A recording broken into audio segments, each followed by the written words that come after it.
Welcome to the Poisoner's Cabinet. I'm Sinead. And I'm Nick. And this is your weekly podcast exploring the lives of the great poisoners and macabre murders from across the centuries and creating curious cocktails inspired by the tales that we tell. And it's episode 129. This is very exciting. Very exciting. 129, that sounds like a lot of numbers. It is. It is a lot of It's numbers. a lot of numbers. Yeah. Well done. Yeah. Well done. We got here, we survived. We're happy. Things are different this week. I know, it's weird. The very important thing that we have to say is that it's spooky month. Yay! It's Yes. October. Spooky, spooky, spooky. All of the pumpkins. Hooray, forever. Sinead is very excited by this. I'm very excited by this. Disturbingly excited. Yes. She's actually dressed as a pumpkin as we're recording. It's Absolutely. very weird. I dressed my cat up as a bat today and it was amazing. And you still have eyes left. Django's a lover, not a fighter. That's true. Yeah, if you tried to get into that Lula, you would not be alive right now. Lula, I tried to put the bat costume on her. She backflipped off the table away from me. I can well imagine that. The other weird thing is that we're sitting in different positions. Yeah, I mean, everything's very weird. I'm not in the same place and I don't like it. I don't like change. We like our routine. We always sit in the same place at Nick's table in the same chairs. But then this week we've changed chairs and we've changed microphones, so the sound The world should has gone be topsy-turvy. the sound should be fine. It may sound a little different because we're using our special mics, because our normal mics are just being evil Just to being us. bastards. And these are wireless mics, so we can play around. And it's Exactly, quite yeah. I might run around the house for a bit. Good. Well, how are you in this wonderful spooky feeling of things? I must admit, I'm not getting the spooky so far. Oh, do you need help? Yeah. So, Do you need my help specifically? Specifically, yeah. Anyone needs your help specifically because it generally gets quite traumatic. Yeah, it does. Well, but I'm hoping it will come. But I it think will the spookiness will gradually descend. give it time with my help Exactly. Give it time. and my insistence. Yes. And my your pumpkins. tiny pumpkins. Your tiny pumpkins. Any poisonings this week? No. I had a very bad coffee yesterday on the way to Birmingham. You had to go to I Birmingham? went to yes, indeed. But probably one step down from poisonous, I feel. One step down. Not quite Not poisonous. quite poisonous, Oh. just deeply upsetting. Oh, right. I thought you were saying, like, it's actually below poisonous. Like, you'd rather be poisoned than have that coffee again. No, that coffee level, probably poisonous, just wasn't a deadly. Like a gas station Yeah, one? exactly. It was a service station sort of coffee that's right. type thing, which is, it's never good.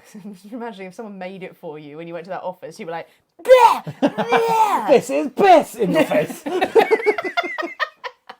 I can well believe that you Yeah, would do I mean, that. I would do that. I've done that in the past. Didn't do it on this occasion. When did you do that in the past, too? Oh, yeah, it was me. It was you. That's why I can't You see called right. us a Negroni. And that's why I'm blind in one eye. Good, But very you good. learnt. I did learn. So there we go. It was worth it. Well, speaking of teaching our friends a lesson about how to pour your drinks and terrible, terrible retributions for bad things, I think it is time for us to thank our delicious Patreon subscribers. Yes, absolutely. Thank you very much for joining us. So this week we have Danette Steiner. And Jenny Pierce Butler. Thank you very much. Thank you very much, you sexy, sexy Patreon subscribers. Marvellous to have you on board. And thank you to everyone who has upgraded from Arsenic Aficionados to Cyanide Connoisseurs, the extra level tier, where all your special super packages are out in the post, people. They're coming to you. It's a good month to join Patreon. Beginning of the month's always a really good time to join Patreon. But as it's spooky month, I've gone mad with extra content. So there's going to be some extra stuff on Patreon this month just because I like the spooky shit. Yeah, I keep on getting messages from Sinead going, I've written a story, and I've recorded a story, and now I'm writing an opera, and, and I've got a 3-act play going, come on. I'm sure I'll finish all of them. Yeah, absolutely. No bother. So you've got some short story coming out this weekend, a short story reading. There will be little live sessions with me and Nick that we're planning, maybe involving some crafts, maybe some out and about episodes that we're thinking of. And I'm trying to write something fun as well, and we shall see how that goes. Yeah. Well, Nick, are you ready Yes. to drink cocktails and talk about poison? Oh, yes. Or we could drink poison and talk about cocktails. No, I'm on a roll. You are on a roll. Yeah. You are drinking like there's something you need to forget. That's always something I need to forget. You are drinking like a woman with a past. So very true. Should we go with the first one? Yeah, well, I'm a woman with a past. Yes, that you need a drink. Okay. Because you need to forget. You need to forget the darkness that preceded you. That man who didn't invite you to the cotillion. Always you're a Southern belle. I know. I What's don't going know on why. If the glove fits.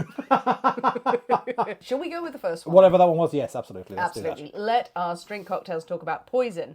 Hooray, hooray, hooray. It is my story again this week, but obviously we can't possibly have a story without a cocktail in hand. As you know, dear listeners, every week we choose a secret ingredient that is inspired by the tale that we tell, and it will flavour our cocktail of the week.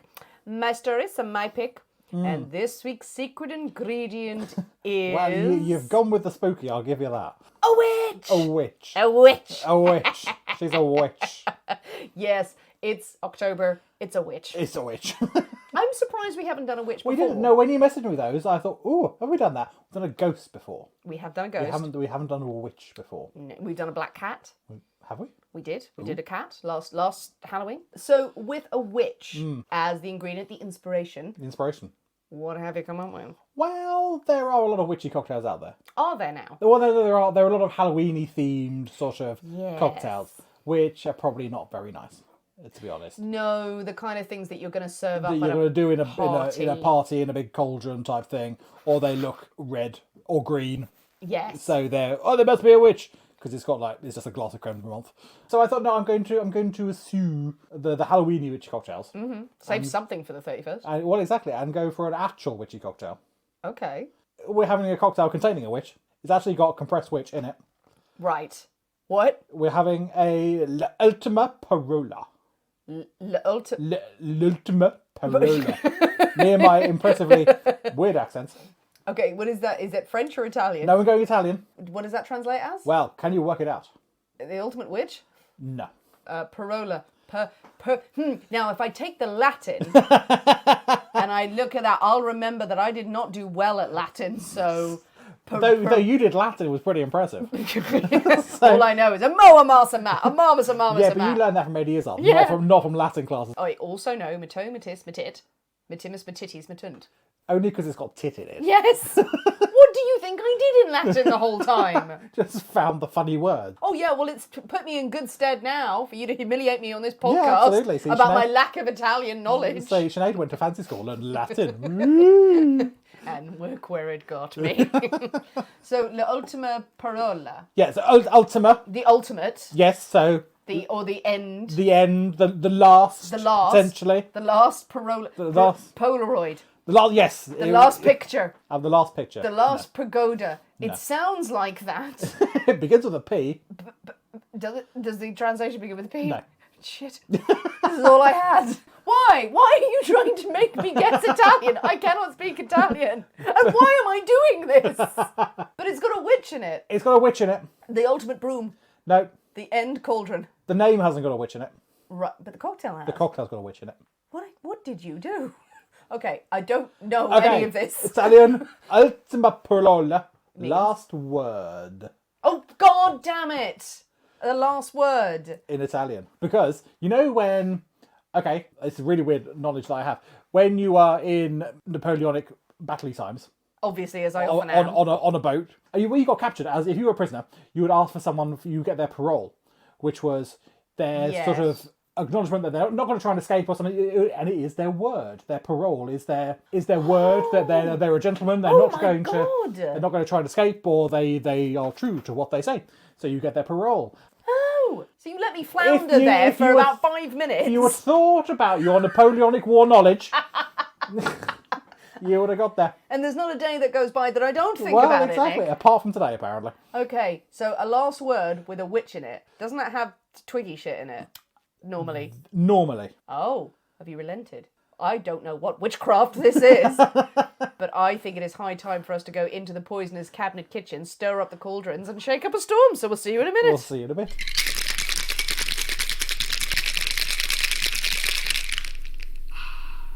And we're back. Hello. Well, Nick, there are 2 drinks in front of me. Two drinks. Two drinks. drinks. Well, now a lovely limey coloured one with some lime with a garnish. With the garnish, I've gone fancy. Ooh, you've done a garnish. And then a glass of something yellowy and I'm afraid. Now, I have a sneaking suspicion of what this is. There is a liqueur, if that's the right, is it a spirit? No, you're Well, right. If it is what I think you think it is. if it is what I think it is. Ah, yes, Malibu. Taboo, finally one Taboo, week. finally we've got taboo. That's made of witches. No, but one that is famous for having a witch on the bottle. But, before I make my judgments, I think it's time for us to dive in. So this is the Italian last word. The ultima parola. Merry Christmas. Merry Christmas. Ooh. Oh. Something's come over, Nick. Lime. I'm getting lime. Oh, I'm not sure. I smell something suspicious. Oh, I could drink that by the bucket. That's a very you drink. That is a good drink. That makes Oh, me I've happy. never seen that smile on Nick's face. 129 episodes. He actually did a full devil smile. I did a full. I actually smiled. Like Miranda Priestley. So I don't mind that.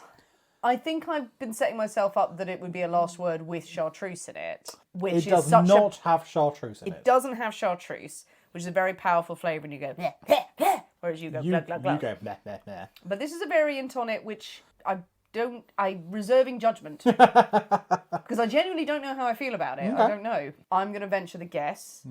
Is there strega? That is strega. Yay! Now, I don't know if you're supposed to roll the R. It does make it sound a bit Russian. Strega. It's not Russian. So you brought the bottle here. Yeah, it's a very fancy bottle. It is a very fancy bottle, which we simply must photograph. Yes, so there is a witch on this. Yeah. There is a witch carrying a broom and some women dancing around with pan, looks like. And I remember working in a restaurant and someone going, I want the liquor with the witch liquor. And I'm like, what is this and why have I never heard of it? And they had to point it out on the shelf. It was an Italian restaurant and said, no, it's Strega. But I never tried it. But I thought it'd be worth trying just as is. On its own. So what is Strega? It is, it is one of your classic sort of herbal liqueurs. So it is, probably the closest thing you're going to get is yellow chartreuse. It's a very herbal, twiggy, made from like 70 different botanicals type God. thing. Yeah. But Italian rather than French. Oh, good Lord. I'm smelling it now. What the hell? So That doesn't smell like chartreuse. That's it doesn't smell like chartreuse, but it's made in a very similar way, but very different things. It smells like a cross between nail varnish remover and washing up liquid. I'm going to go for slightly It nicer does! things than that. All right, I'm going to sip it. Now, Jesus Christ. See, I think that is actually bloody beautiful. It's That is better sweet than chartreuse. and smooth. And that's not harsh. That's not. No, it was a very strong first taste. It's lovely and rounded, and I think it's very smooth. It's the first time I've ever had it, and I was reading about it. When you said which is the ingredient, I thought, ooh, I know what I'm doing. It's been one of the ones that has come up over the past couple of years of an ingredient, and I've never bought it, thinking, oh, I don't really know what it's about, so should I invest? Because it's £30 a bottle, so it's not overly, it's not cheap, but I thought, bugger it, let's go with it, and you can see I'll be drinking a lot of that. It is an enigma. That's the only way I can describe it. The smell is really harsh to me. Perhaps it's just me. The taste is very nice. Yeah. It's not that horrible twigginess. It's sweet. It's got quite it has got a slight aniseedy and I don't mind thing aniseed going on, but it's nowhere near as harsh as like an As like absinthe ouzo or or anything, no. Pernod or anything like that. Yeah. It's a much subtler. I really like that. That is a really interesting drink. I had no idea it was going to taste like that. And again, this is much nicer to me than a normal last word. Yeah, I mean, I love that. I will have no issue making many of them again. I'm really impressed with that. That is really beguiling. I'm thrown, people. I'm really thrown. Buy yourself a bottle of Strega. If you're into your liquors, if you're into your spirits, you need to get one. Yeah. Because even if you're chartreuse fans and you'd love it, you will be blown away by it. That is intriguing. I'm not sure how many uses it has in I think cocktails. anywhere you use a chartreuse, so you could use that instead. There's cocktails that you with whiskey. There's mezcal cocktails out there with this in. Yeah, there's a whole raft of different cocktails with this. Delicious. Yeah. And a new one. And a new one. And new ingredient. Strega means witch. Strega means witch. Yeah. Are you Strega fans? If you are, if you have been a lifelong aficionado of Strega, tell us about it. Or if you're going, I don't know whether I should, go buy it. Just delve into the witch's den. Well, have you ever visited the City of Witches? So. What? Okay, so Strega, made around 1860 in Italian city of Benevento, known as the City of Witches. Back in the day, Couldn't move for witches. About 1,000 or so years ago, there was a big old walnut tree that sat on the banks of the river, and it was known as the meeting place for the witches of Europe.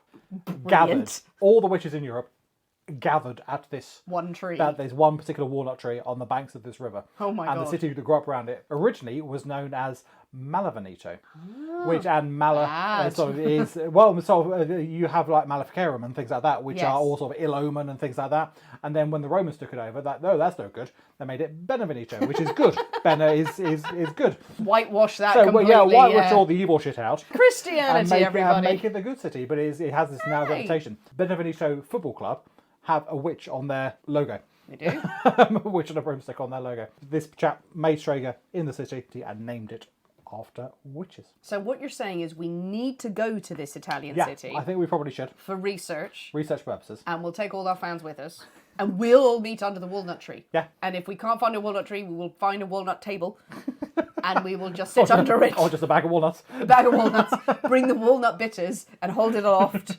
and it will be a good day for all. Let's go with that. Marvellous, marvellous, marvellous. Well, with our l'ultima Parola. parola firmly in hand, the last word, Italian style, off to witchy country. Are you ready for a story, Nick? Yeah. Hooray, hooray, hooray. Well, we are not going to Italy. Boo. Sadly, we're not. No, we are going this week to America. Okay. And if I said America and witches, there might be something that comes to mind immediately. There's an obvious one that springs to mind, it has to be said. Salem, you're that thinking? will be the one that springs to mind. Not doing Salem. Not doing Salem. Not Okay. doing Salem yet. Yet. Its time will come. No. We are going to cover one of the most famous American hauntings of all time that may have covered up a murder and did end up causing a murder. Well, there's murder in there. I'm all for it. Indeed. We are going to Tennessee in the 1800s, Ooh. and we're going to hear about the Bell Witch. Not all very good. Now, do you know the story of the Bell Witch? I know ish, not in detail. I wouldn't be surprised if you So- didn't know all of it. Being Yeah. in England, it is I don't think it's an overstatement to say that it is a massive bit of American folklore. Oh, I've no doubt. Yeah, very, very famous story. Famous for being reported as fact, as a thing that happened. You've got to imagine it in the same vein as Amityville Haunting, Enfield Poltergeist, or Blair Witch Project. Blair Witch Project, That was real. Casper, real, yeah, yeah. absolutely real. The very good thing about the Bell Witch story is that because it happened at just the right time, as in it's not so long ago that we don't have records, because we do have records. We have records in inverted commas. But it's just far back enough that we can absolutely rip the piss out of this one if we want to. A great story, a great spooky story with so many angles to it. Everyone has their own version of the Bell Witch story. This is our take on it. In the few years that we have left on this earth, we can tell this story. So I hope you enjoy it. But let's start with the history. Let's start with the Bell family, Nick, Okay. because Good the place to the witch is named for the Bell family. Not for an actual bell. No, for the family she haunted. Okay. And people have pointed out, going, that's not fair. I imagine the witch had a bell. She just rang it every Rang it, just like a big bell, like a schoolmistress type bell. To be fair, this witch actually it was missing a trick, did everything else. Or a big like church bell. It was hanging off Hanging off it. John Bell of the Bell family was born in 1750 in North Carolina. Now, he started out with aspirations of being a barrel maker. I mean, that's an interesting aspiration. Yes, it's no bearing on the story whatsoever, but I think it's worth including. It's worth including. Because I love a barrel. I mean, who doesn't have... I mean, it's an interesting aspiration. When I grow up, I'm going to make barrels. He trained to be a cooper, but ended up being a farmer. Boring. That's mundane. Well, I think he married into a farming family. Farmers need barrels, surely. Yes, he married his wife Lucy in 1782 when he was 32 and she was 12. Yeah. As was the style at the time. It was the style at the time, and the family had money, but they had a very happy existence as successful farmers in North Carolina. For about a decade they were there. Let's just not dwell on the age thing here. It's horrible. But her tending to the farm, and they would go on to have 6 children. So, But hopefully somewhat later. probably not, Nick. A Probably not. little bit later. Maybe within 5 minutes of the marriage, is that what you're saying? Try and dress it up all you want. Yeah, I'm trying. Yeah. Now, the family amassed a good fortune and a good reputation through farming in North Carolina, but in 1804, the crop failed, and I think a lot of other people were moving west. They were going west, and they thought, this is the time, we're going to move west. We're going to move the family. They had 3 kids at this time. They were going to trek across the mountains of North Carolina into East Tennessee. Now, at first, they headed to a place called Barren Plains. That's not a good place to go It's not, yeah. if yeah. you're a farmer. No, it doesn't... inspire confidence. That's where our future lies, kids. No. Just next to Barren Plains, there Plentiful meadows. no, the beautifully named Red River. Oh, very good. Now, Red River is now known as Adams. It's a town. It's quite a small town. In I thought it was Tennessee. actual river. The I town's thought called Red there River. was actual river. They just go to a river and Why stand don't you in know? it. Explain yourself. I did! Understand better. So, they settled in Red River. Okay. They got out of the river and decided, this land business is better. Red River, at the time, is a very small town. It's a settlement of good, hard-working, God-fearing folk, Baptist community. John Bell bought a decent house there, plenty of land.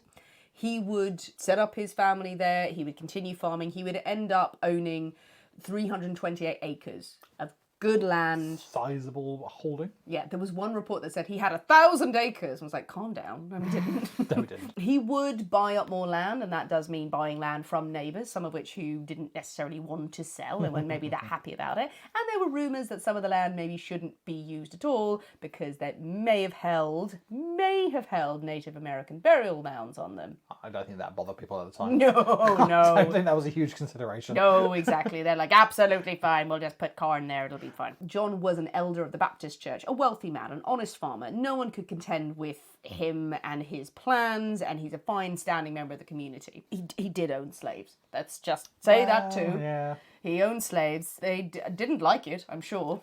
I imagine not. But the family continued to live an outwardly good and godly life for several years in Tennessee. They tragically did lose one child, Benjamin, in infancy, but otherwise things were very well with the Bells. Until 1817. So the legend goes. John Bell was out on his land one day when he looked across his cornfield and he saw an animal sitting in the middle of a corn row with the body of a dog but the head of a rabbit. Well, that's an interesting combination. And it's quite a striking sight. Yeah. John takes out his gun and fires at the beast. You know, he's like, I don't need animals on my land eating my crops, being weird. I don't need rabbit-headed dogs on my land. No. And every time I read that, all I was doing was the Simpsons thing going, it's the body of a dog and the head of a rabbit. Here, Esquilax. He shoots at the beast. It vanishes before his eyes. He shrugs it off and goes home. But this marks the start of the Bell Witch's reign. That night, the family heard banging sounds all around the farm, banging on the walls, pounding, thudding at doors and at the windows. But every time they got up and went outside to investigate and see who was there, no one was there. No one was there, no one was in the vicinity. There was no one who could have made that noise. So these strange noises start in the house. And then in the days and weeks that followed, people working on the farm began to report sightings of a black dog that was stalking them. That's never a good sign. Stalking them as they walked home from the field. The son, one of the sons, Drury, reported seeing an enormous bird sitting on a perimeter fence. This really huge, striking bird that was not normal. And quite chillingly, in one of the accounts, daughter Betsy, who would figure largely in the story later, was in the woods one day, and as she was playing, she looked up into the branches of an oak tree, only to see a spectral girl in a green dress hanging from a noose by a branch. Yeah. Big dog, bird, you can get away with. Ghostly figure hanging in a tree, less easy to explain away. Yes, less easy to get over. Yeah. People also around the farm, neighbours or people who visited, reported seeing dead man's candles. Do you know what that is? No. So it's lights in the dark. Oh, right, in the forest. So it might be a will-o'-the-wisp. Like a will-o'-the-wisp type thing, yep. Yeah. Okay. So these lights that were moving through the forest, coming towards the farmstead, all aiming towards the farmstead. So it seems like a lot of stuff is going on outside the house, trying to get in. Not gotten in yet, but eventually whatever was trying to get through the door would break through. As the children started to complain of hearing gnawing sounds during the night, as if rats were chewing at the beds and at the walls.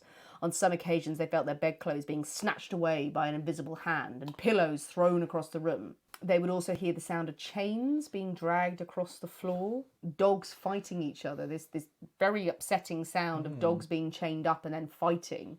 And the children be running back and forth and telling their parents and screaming, as was told in the stories, frightened of all these sounds, but there was no trace of any dogs or any animals there. And then came the whispering. The whispering all through the house, the whispering of a woman, started out as a muttering, not really decipherable, but definitely a voice was starting to come through, or singing hymns. Now, John Bell told his family, he is an elder of the Baptist Church, not to mention this nonsense to anybody. No. We keep it in the family. Absolutely not. This is all bollocks. Quite right. Nothing's happening. La la la la la la la. He is very much the archetypal dad who moves into the haunted house and all the kids are like, please, we're being pulled up the walls and blood's coming from our eyes. But it's such a good deal. Exactly. We got a bargain. But soon the spirit of the house was not content with merely making scary noises. It begins to get violent. It's focusing most of its attention on Betsy and John himself. Some of the other kids would go unscathed, largely. And so often is the case that a young girl in the family becomes the focal point of the story. Well, what's she done? Nothing. Damn her for going through puberty. Well, that's true. Betsy starts feeling her hair being yanked and pulled by this unseen entity.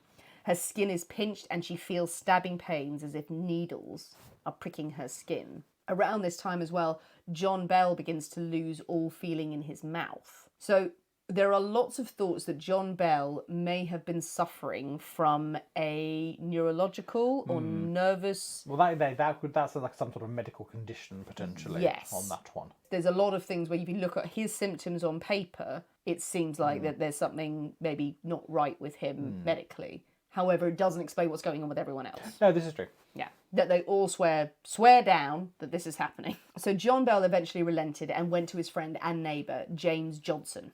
Good proper name, that is. James Johnson. James Johnson. John Jameson was next door and he wanted nothing to do with this. And he goes and he tells them that he is sure he is being haunted by a witch. It's a leap to make, though, isn't it? They're a Bible reading community. Through the Bible, as many scholars have written about when talking about the Bell Witch, if you read the Bible, you're going to think you're going to either be possessed by a devil or a witch. Yeah. Because they're mentioned so many times. You've been cursed. You've been cursed. And he says, can you stay the night? He asked James Johnson. Stay the night and witness what's happening. James is a good friend. He stays the night. It's like, it's fine. Don't worry. It's probably all in your daughter's head. Yeah. No, he indeed hears the banging on the walls. He hears the children screaming about being attacked by a beastly entity. And at this point, the spirit's voice has grown stronger. And John jumps out of bed and shouts, who are you? What do you want? The spirit's voice reportedly responded, I am a spirit. I was once very happy, but I have been disturbed and made unhappy. Okay. The Bell Witch has spoken. Right. James Johnson tells the family the next morning when he gets up, having made his assessment, writing notes the whole time, he said it was a spirit just like in the Bible. He's been a great help. It's definitely a spirit. Definitely a spirit. Yeah, he doesn't give them any solutions about how to get rid of them. Well, he's not a witch expert, is he? Not a spirit expert. Oh no, they're going to come later. Hey. So the so-called proclamations of the ghost have been embellished over the years, and you can find different reports with people claiming as absolute fact about what the witch said at different times. This witch, if you listen to everyone, is damn chatty. Oh, I'm sure. She's reciting Shakespeare at some point. And it's a terrifying thing at that point. Oh, not just Shakespeare, like scripture. All of this comes out. It's a terrifying thing to think that on that night the spirit speaks, the witch speaks from beyond, and it's called a witch. But then the different text that people give it, you go, So in one account it is, I am the spirit of a person who was buried in the woods nearby, and the grave was disturbed, my bones disinterred and scattered, and one of my teeth was lost under the house, and I'm here looking for that tooth. That is very specific. It's very specific. Very specific. That's like everyone has taken every kind of folklore of like, you can't disturb bones and then their teeth and they come looking for that. So they okay. Bundle it all together. Yeah, that is a very niche problem to have. I think another report, which is very Bible thumping. I am a spirit from everywhere. Heaven, hell, the earth. I am in the air, the houses, any places, at any time. I've been created millions of years. Oh, I like that one. That's quite a good one, actually. That's a good one, absolutely. Someone took the original script and upgraded it. Yeah, that's definitely an upgrade. On the... But still, it was reported that the witch continued to speak to the family. Now, reciting sermons, scripture. it was said that the witch was able to recite sermons that 2 different priests in different areas had given that day, and they were able to match up. Where did this sermon come from? And is reciting the scripture of priests miles away. How they managed to work that out, I don't know. No, but it's fact. But it is a fact. It's definite fact that this might have happened. It might well have happened. The witch taunts some members of the family, praises others, looks after the others, but is just this cycle of taunting, particularly John and Betsy. In an attempt to protect Betsy, one night the family send her to stay with neighbours. But on the first night that she is there, the household is awoken by the sound of doors slamming. As they wake up and light the candles, they hear a demonic voice hissing, "Betsy, you should not have come over here. You know I can follow you anywhere." So that's about Betsy. That's not about some tooth in the floorboards. that's about her. The voice then says, "Now get a good night's sleep." Got more haunting to do tomorrow. Absolutely. Don't waste your energy. Go to sleep. I'm going to follow you. Just don't be terrified of the ghost that stalks you everywhere that you go. As I said, some of the children were unharmed, and it was again reported that the wife Lucy was never touched. Not only was she not touched, but the spirit in their chatting said that Lucy was the most perfect woman to walk the earth. And the witch would leave fruit for Lucy and also sing hymns to her. Which I don't think is the comfort that the witch probably thought it was. Yeah, not ideal. Not so great, not so great. Here, have some phantom fruit, and I'm going to sing to you while you go to sleep. Abide with me. Yeah, that's not at all weird and creepy. Not at all. I don't know if she could hold a tune either. That'd be worse, really, wouldn't it? An out of tune witch, my God. God. Word was now spreading. John had told, as I said, a couple of friends, James Johnson, he'd told a couple of friends, begged them not to speak of it any further, just, we want to keep this local, we want to keep it in the family, this is embarrassing, I'm a church elder. They were like, absolutely fine, mate, absolutely fine, not going to tell anyone. You can picture them literally running down the street. Absolutely. Telling everyone they could find. Yeah, I'll do the same. Dishing out the gossip. Yeah. Also, the workers on the farms, workers/slaves, are on the farm. They've seen spectres, allegedly, and they're spreading rumours, and word is travelling fast. So this is now becoming the site of the most horrific haunting. Everyone wants a piece of it. Yeah, oh, God, yeah, absolutely. There's not much other entertainment right then and there. No, you're going to go, can we see the haunty house? This brings all the spooky bitches out of the woodwork. To the yard. To the yard. My bell which brings other boys to the yard. Yep, they are lining up. People who claim that they are witch hunters, they are witch experts, they will fight the witch. Some just want to turn up with popcorn and just kind of go, I'll watch you fight the witch. Yes, these so-called witch hunters come along to see the witch in action, and they weren't disappointed.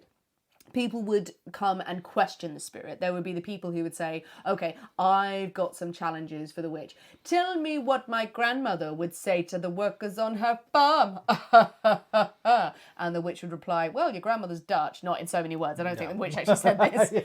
But replied in the phrases that the grandmother would have used. One case it's in Dutch or in a Dutch accent. An Englishman comes to stay with them one time, and the witch not only mocks him in an English accent, but mentions his parents in England. And it later transpires that the witch had turned up at the parents' house across the Atlantic. Well, yeah. She's corporeal, exactly. you know. She doesn't have to wait for a boat, does she? So yes, a man called Frank Miles turns up to challenge the witch. I think it's Miles, it might be Mills.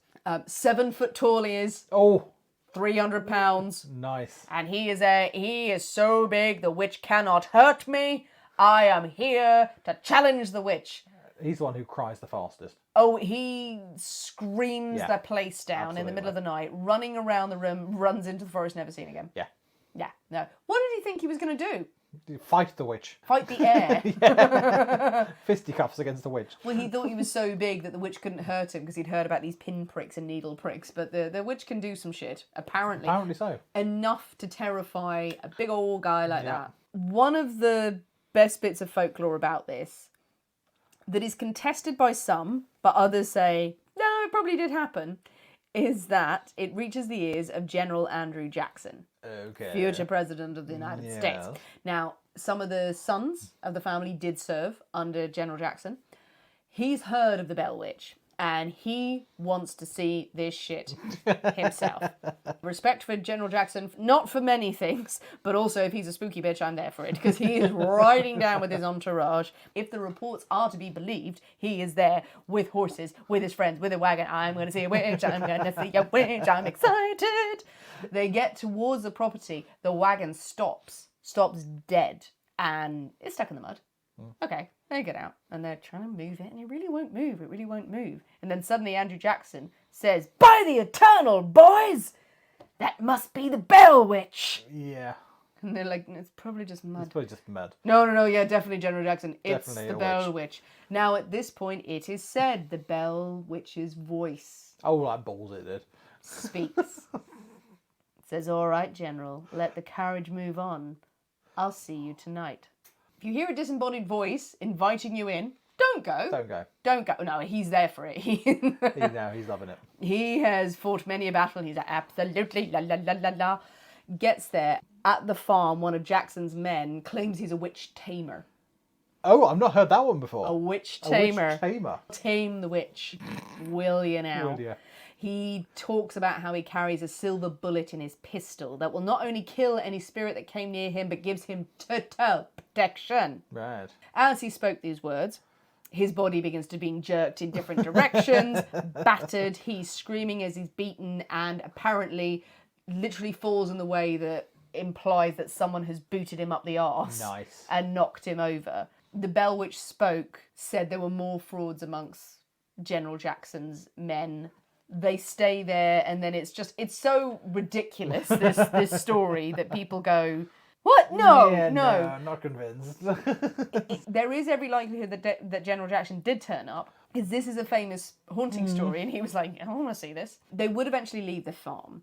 Two quotes are attributed to General Jackson. One of the most famous is, "I would rather fight the British at New Orleans than fight the Bell Witch." Okay. But also, another account which I prefer, is that Jackson said, "By the eternal, boys," again, it's his favourite phrase, "I never saw so much fun in all my life. This beats fighting the British."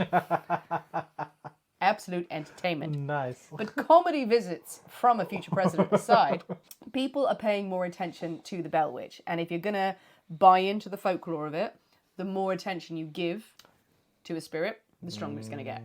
The stronger it's going to get. It's fulfilling every purpose that it wants. And she's not going to relent in her torment of Betsy and John. And she reveals in her various chats with everyone who comes in. Various and many chats. Many chats, like Cocoa by the Fire. She says Mr. Bell is a bad man and announces she intends to kill him.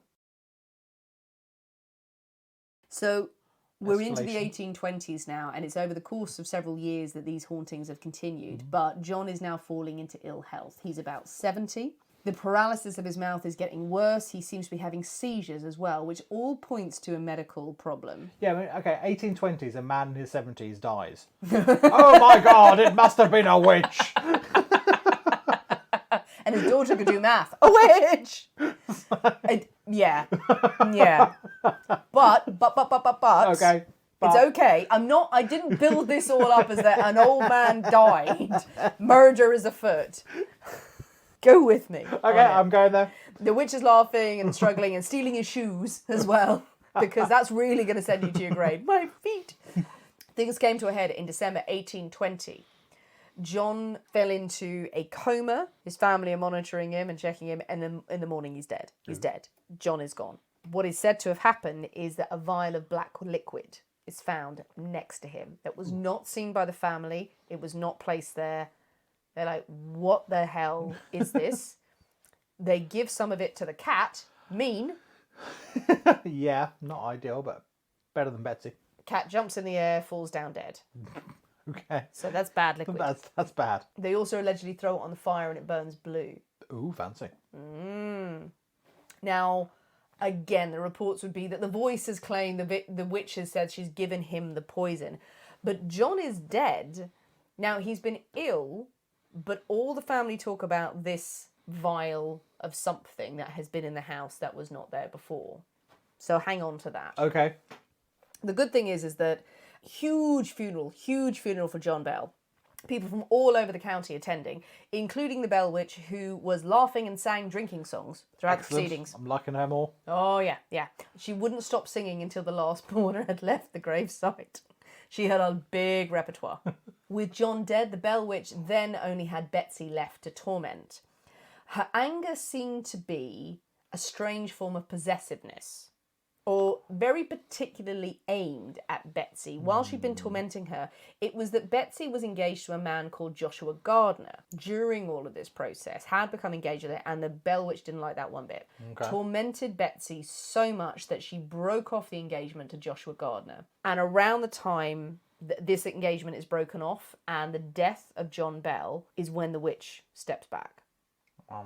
Seems to dissipate. Witch seems sated. And again, as folklore would say later on, that the witch told Lucy, the wife, that she would disappear for 7 years. That was it. She was done. Because John was dead. Right. Betsy was not going to marry this man, Joshua. And so all of the activity suddenly stops around the Bell family. Okay. I know you're nodding along as in, like, this is bollocks. Well, I'm thinking if you're a witch, if you're a spirit, haven't you got better things to do? Well, according to the legend, the Bell Witch did come back 7 years later to the Bell home, had a chat with John Bell Jr., one of the sons, about spiritualism and various events of the past few years. Again, people gloss over this, going like, they had a chat about the wars and what did I miss, kind of thing. Right, okay. Yeah. But then again, vanished after 3 weeks and said they would not return for 107 years. Oh. So all these prophecies, and they would haunt the Bell's descendants. Now, it's not known whether or not the Bell Witch did turn up. I was going to say, so that'll be sort of like 1935. 1935. We don't know whether she made an appearance, but John Bell Jr.'s grandson, the great-grandson of John Bell, Dr. Charles Bell, did publish a book in 1934 all about the Bell Witch. Like, oh, she may be coming. She's coming. She might be bad now. She might be. Oh, she might be. Bye, bye, bye, bye, bye. Smart man. Yeah. In the interim years, when she stopped tormenting the Bell family, it was said that the witch retreated to what is known as the Bell Witch Cave, near to where the original house was. That place is the site of many hauntings, has been for many years at the time and ever since, and is now an attraction that people can visit today. Apparently, for a very long time, you couldn't take a photograph there. When you had traditional film cameras, photos would mess up. Oh, it just wouldn't come out. Yeah, they wouldn't come out. People have heard voices that have saved people from the cave. There was this sort of, again, urban legend. I think actually it was someone said, but someone said same thing. Someone said that. A young woman said that she went to the cave and she had a candle, it blew out. She was guided out of the cave, and there were actually two vagrants who were in the cave who were about to attack her, and she felt the Bell Witch had actually protected her and moved her away. Okay. There's also a story as well that Betsy was playing there one time as a child, and like a boy had gone in there, got stuck, and the Bell Witch pulled him out. Okay. Yeah, and you're like, So, all family members moved on after the main haunting period. They give their own accounts of the hauntings over the year, insisting that it's true. But that is the main period of time of the Bell Witch's haunting. Now, the story would be reported in the media years later as fact. Absolute fact. Some changes to make it more sensational. Yeah. Yeah, absolutely. One article from the Saturday Evening Post, reprinted in smaller papers, made much fun of the story, talking about this haunting, but directly accused Betsy of being the Bell Witch. Oh. Said that she had been throwing her voice, that she had been acting up, she'd been doing all of this stuff. If she's the centre of attention, wouldn't it make sense that she was making it up? They say it in a very kind of cast-off, derogatory way. They had to retract that story because Betsy threatened legal action. Good for her. Yeah. She maintained that she had nothing to do with the haunting, but that it had taken place. Taken from one of the books, An Authenticated History of the Bell Witch, which is one of the very famous books about it, where you're like, authenticated? Authenticated really? By whom? By the Lord. By the witch. By the witch.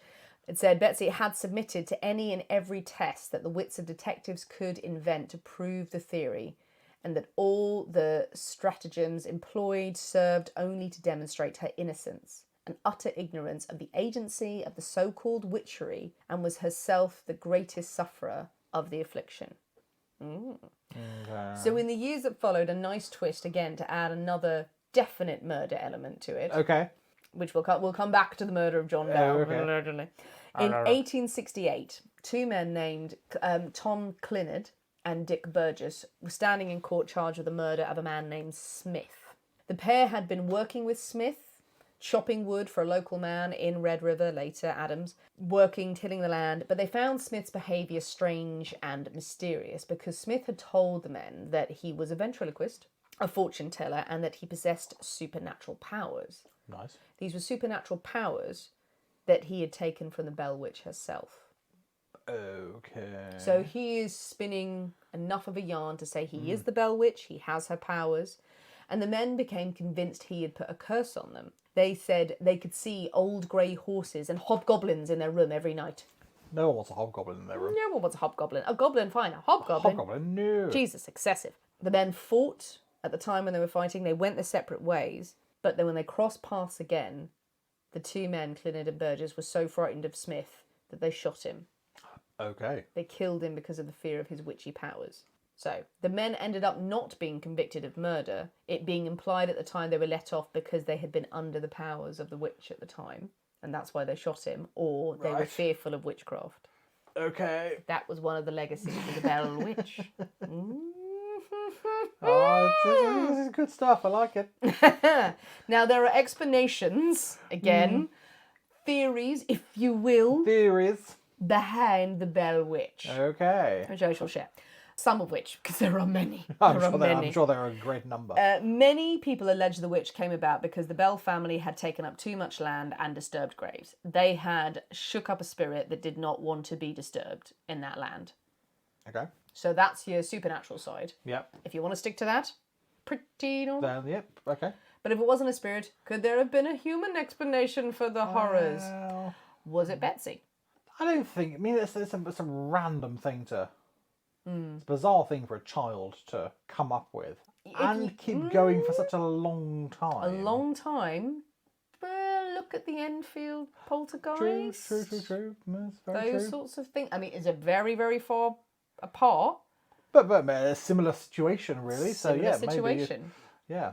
So But yes. we only have limited records, but Yeah.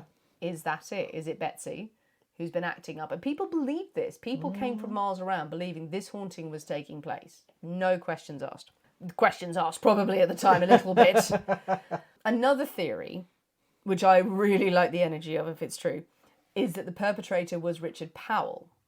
Professor Richard Powell, who was Betsy's former teacher, because he liked Betsy. He held a torch for her. He was much older than her. He wanted to marry her. She got into a relationship with Joshua. He took matters in his own hands to torment her and the family, to drive her mad. That he was allegedly a ventriloquist as well as a student of the occult and a genius in all subjects, and had devised this 3-year campaign of torment. That's dedication. Betsy ended up marrying Powell. I mean, Broke off with Joshua, yeah. married Powell later on. Now, that only is weird if you believe that he's been tormenting her for that long and that he got his wish. Yeah, that one I'm not so convinced by. I have to say. The death of John Bell. Yes. He did die in that house. As we said, he was old. But people believe he was deliberately poisoned with arsenic! Arsenic alarm! Arsenic alarm! Arsenic alarm! This black liquid. Black doesn't really fit in with the story. Yeah. But arsenic does burn blue. Yeah. If that's to be believed as well. The symptoms that he had beforehand apparently were consistent with arsenic poisoning. People thought, whether it's specifically arsenic isn't the point. They think that there was a campaign of hate against the family and that John may have been poisoned by a rival neighbour who was annoyed about the land, by his slaves. That is probably far more probable. A lot of cases of anti-slavery attacks, slaves attacking their master to get free. Maybe the whole thing was his workers. Maybe the whole thing were the slaves orchestrating this torment on the family, going, well, look at our lives. What have you done? And trying to get rid of them and to kill them and drive them to an early grave so they could be free. So maybe it was all just a big ploy. The Bell Witch is often called Kate, Kate Batts, because people believe that she is the spirit of Kate Batts, a former neighbour of the Bell family. Now, she was a resident of Red River. She was not liked. She was apparently very bitter. She actually worked relentlessly on her farm, and her husband was paralysed. So you can understand why she was, a hardworking and probably a bitter woman. But she constantly sought attention from others, was constantly acting up and messing about. So this whole narrative starts that Kate had died and decided to come back and haunt John Bell, and she was the one who was clamouring and shouting and demanding attention. The problem is that Kate outlived John, technically, several years. These are all real people. Yeah, that's problematic. But others say, well, if she survived, maybe she poisoned him.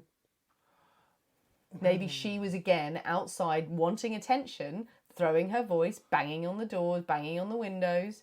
Just, if you're that gone... If she was that crazy and was just like, you know what, for attention and just for entertainment, I'm going to torment this family.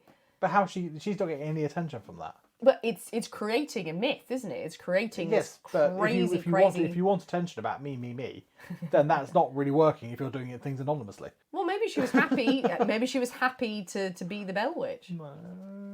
Yeah, maybe. Maybe. Whatever the real story behind the Bell Witch, there are plenty of people who believe they've encountered the spirit or a descendant of the spirit over the years and remain convinced that this piece of land in Tennessee is haunted by a vengeful and very vocal spirit to this day. A chilling story for the season that did result in death and related murders. There was murder. But that is the story of the Bell Witch. I mean, it's a good story. It's a good story. It's all bollocks, but it's a good story. It's a difficult one because when you're writing it, you're going, there's so much here, but so much of this is bollocks. Yeah, I mean, but people swear down by it. It's passed into folklore. If you look at those modern haunting stories, the modern haunting stories that we know and that we feel a bit more, oh, that's a bit strange, the stuff that happened in the 70s and the 80s, and we treat with a little bit more reverence. Give it 100 years, 200 years, everyone's going, they're mental. And absolutely right. Absolutely. That'd be exactly what it is. I suppose that back then, there's a lot more credulity. People are a lot more credulous in what they will believe. And if there is no obvious explanation, it is obviously a supernatural explanation. Yeah. Because the science is much less advanced or what have you. So if you can't explain something, a witch did it. Yeah. A wizard did it. A wizard did it. Yes. If you don't know why. Well, and again, there's no coincidence that this is a very, Bible thumping area. Absolutely. It's a Baptist community. Just so happens they're all God fearing, Bible wielding people. That is going to be your go-to reason for something weird happening. Yes. You're not going to go and look for a rational scientific explanation. If you believe and if you have such fervent beliefs, then you will readily accept the supernatural explanation because that is because that's who you are. It's what you read every single day. And that's what you read every single day, absolutely. And so I'm not surprised that people absolutely will latch onto that, and people will come from miles around, and the story gets embellished and and grows into this huge thing from probably what was something a bit weird happening of an evening. Yeah. and the chap going, oh, this a weird thing happened last night. There was some banging outside, and it just grows and grows and grows and grows, and people talk, and it's Chinese whispers, and then people come from miles around, and it gets blown up into this huge thing. That's the thing that makes the story so unbelievable in a way, that this ghost witch was chatting away, chatting. What I thought could have been more spooky, and as you said, it's been blown out of proportion.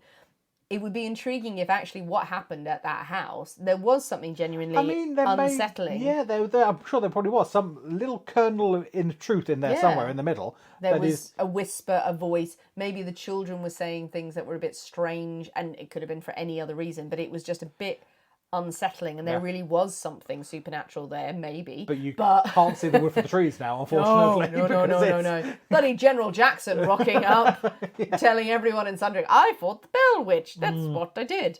Must have been very, very frightening for the family at the time. No doubt, absolutely. And being the centre of attention, and probably constantly saying, no, this stuff happened. And you're all taking the piss. And as we saw, from the newspaper article, where Betsy is going, no, this really bloody happened to me. Yeah, absolutely. Yeah, don't joke. Because I've no doubt that Betsy believed something happened. Then there may have been a perfectly rational explanation for us now or something, or in the future. But she believed something supernatural was happening to her. Yeah. Which is terrifying. Yeah. And then people coming in either going, "Oh yeah, it happened to me too," or laughing in her face. Exactly. It's going to be a miserable place to be. How John died, probably of old age, but then this sudden poison element comes in because maybe that explains the malice that was being thrown at the family if it wasn't a supernatural source. Or does it just add to the story and It does. put it back in the papers again? But again, the court case of the two guys who shot someone because they genuinely believed the Bell Witch was after them, and that was how powerful their fear was, and they got off. I mean, that's mad they got off. Yeah. On that. You can read the newspaper reports, but it's sort of like, they had no priors, their family was of good character. It just seemed like someone had scared the shit out of them. And they all believed, like, no, these guys were cursed. Well, what do you think, people? What do you know about the story of the Bell Witch? A great piece of folklore from America. Are there versions of the story that you've heard that you believe in? Have you ever gone to the Bell Witch Cave? Do you know of any hauntings that have happened around there? Tell us what you think. Jump on the comments of wherever you listen to this episode and share your thoughts on your views. But most importantly, get yourself a bottle of Strega. Oh, definitely get yourself a bottle of Strega. Ultimate Polola. You can't say it straight, can you? No, absolutely not. Ultimate Polola. Ultimate Polola. Delicious. Damn good. I'm really impressed by that. Yeah. It was really tasty. That's right. And it's not one of the, usually the really heavy spiritful one. It's not that nice, shit citrusy. Oh, it's good. Oh, suits you, sir. suits you, sir. Get yourself some witchy shit for October. It is the season, people. Make sure that you tag us in any pictures on social media of any cocktails that you are enjoying or what you're doing for Spooky Month. As we've said, we're doing some extra content over on Patreon for Spooky Month, so please feel free to come and join us over there to enjoy all of that. Thanks for listening, guys. We have been the people inside the Poisoner's Cabinet. We will see you next week. And remember, your loved ones are trying to kill you. Oh.